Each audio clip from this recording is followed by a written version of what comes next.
Okay.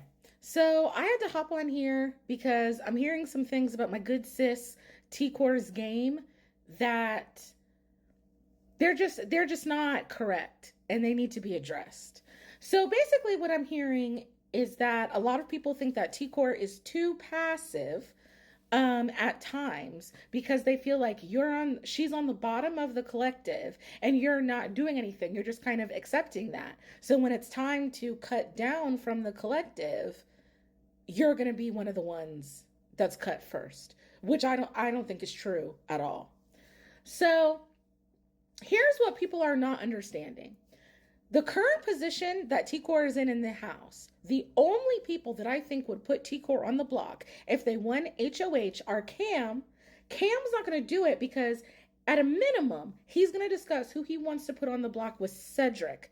Cedric will then run that information to Chelsea, and Chelsea will prevent T-Core from going on the block. So, moot.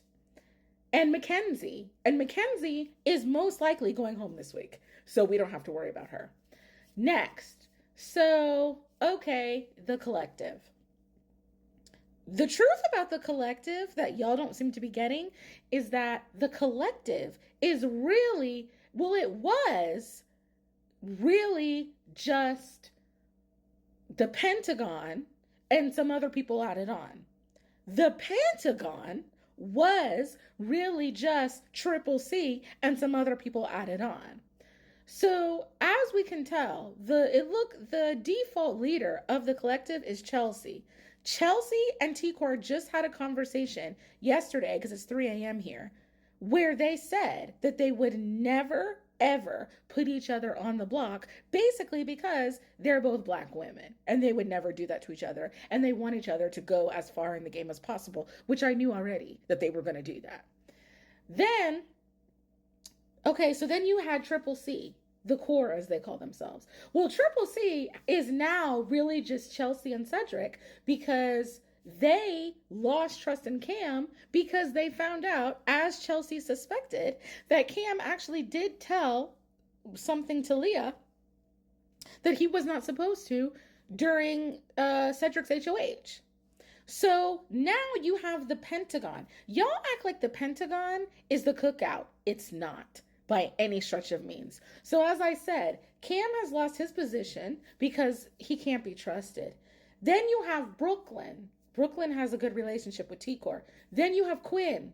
Quinn's number one and number two are Chemo and T-Core. Then you have Cedric. Chelsea. T-Core and Cedric have a great relationship. I already mentioned Chelsea. And then Cam and T-Core don't have the best relationship, but who gives a fuck about Cam? Chelsea and Cedric, I feel like we'll have no problem letting Cam go when they feel like the time is right. So y'all don't need to be worried about T-Core's game at all because she is loved by almost every single person in the house. You don't have to make all these side alliances and do.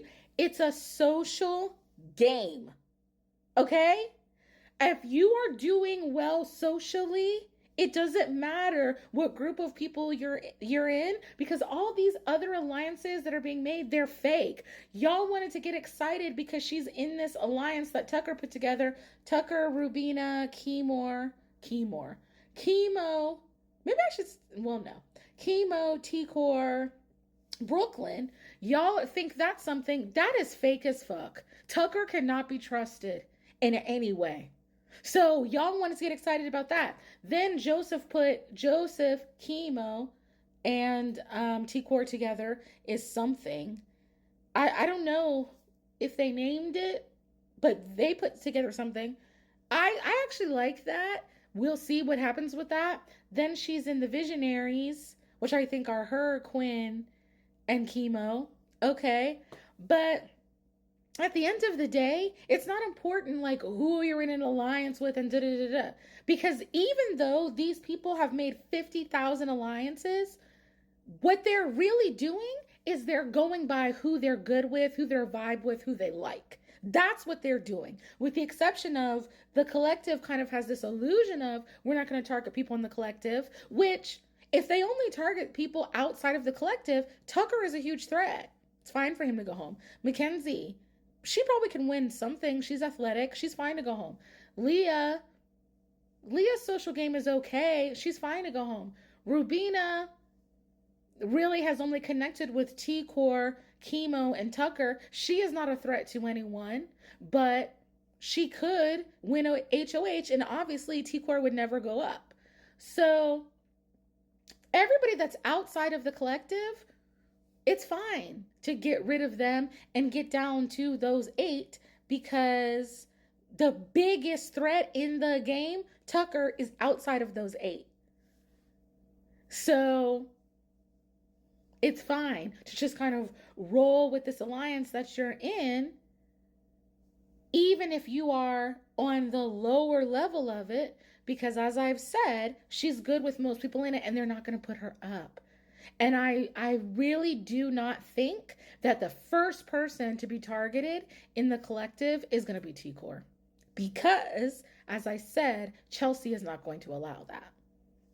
So Quinn has a much bigger shot of being the first person targeted in the collective than T-Core. Chemo does, because Chemo's best connection in the house is T-Core and Tucker, who is target number 1. So Chemo will probably leave before her. Like, there are a lot of people that are going to leave this house before T-Core. So relax. Next, on to Tucker. Like, y'all are so... I'm sorry, but y'all are so full of shit. Y'all are all over Twitter talking about, oh, like Tucker's fun feeds, Tucker creates drama, we enjoy it. Tucker completely blew up his game by attacking somebody in front of everybody, actually attacking 2 people in front of everybody. He's trying to make an ally out of Angela. Angela's not going to be there long. She can't play next week, honey. You're making an ally out of somebody who's got 1 week left in the game. Like, Tucker's gameplay is horrible. It's horrific. And let's be honest. The truth of the matter is, y'all would say that Tucker is one of the worst Big Brother players ever if he wasn't attractive. That's what the truth is. Like, y'all need to be very honest with yourselves. That same person y'all would hate if he didn't look the way that he did. Like, y'all are a joke, okay? So then next, one last thing I forgot to say about T-Core. Y'all do this with every dark-skinned Black woman that plays this game. It's always, they're not doing enough, they're not doing enough, they're not doing enough. How many times do we have to say these shows, Big Brother, Survivor, any show, that they're a microcosm of the world? Dark-skinned Black women have to work the hardest in the Big Brother house. What are you saying? Because y'all said the same thing about Mimi. Y'all said the same thing about Azza. They don't do anything. They don't do anything. They don't do anything. Like, I'm tired of it. I'm tired of it. Because it's being said by people who can't strategize, can't observe, can't perceive. And y'all would be the first out if you ever played this game, because you don't understand anything. So let's stop. Let's end it. So, okay, I said my piece about Tucker. Then Chelsea. I was listening in a space. Somebody said, oh, Chelsea needs to get rid of Leah. Okay, so first of all, Leah's not in the collective. She needs to stay in the house as a target in case Chelsea wins HOH again. But even if she doesn't, somebody will eventually get rid of Leah. 2, Chelsea can use Leah to her advantage if she needs to use her to convince Cam to do something.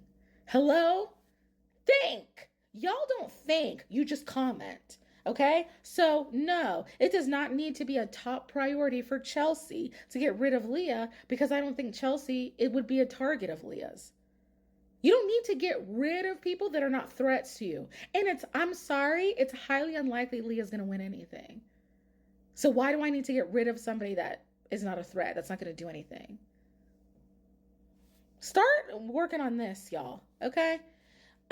If you want to leave comments, feel free to do so, but be respectful. Otherwise, I'm going to read you, then I'm going to delete your comment, then I'm going to block you. Okay? See y'all on the next video. Deuces.